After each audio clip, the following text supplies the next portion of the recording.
ఆకాశం దిగి వచ్చి మబ్బులతో వెయ్యాలి మన పందిరి.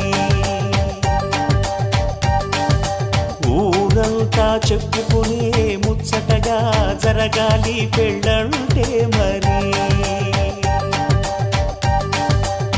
చెరిసగమవమని మనసులు కలుపుతూ తెర తెరిచిన తరుణం ఇది వరకెరగని వరసలు కలుపుతూ మురిసిన బంధు జనం. మా ఇళ్ళలేత మా వెళ్ళ తోరణాలన్నీ పెళ్లి శుభలేఖలే. అక్షింతలేసి ఆశీర్వదించమను పిలుపులైన వీగాలులే. ఆకాశం దిగి వచ్చి మబ్బులతో వెయ్యాలి మన పందిరి.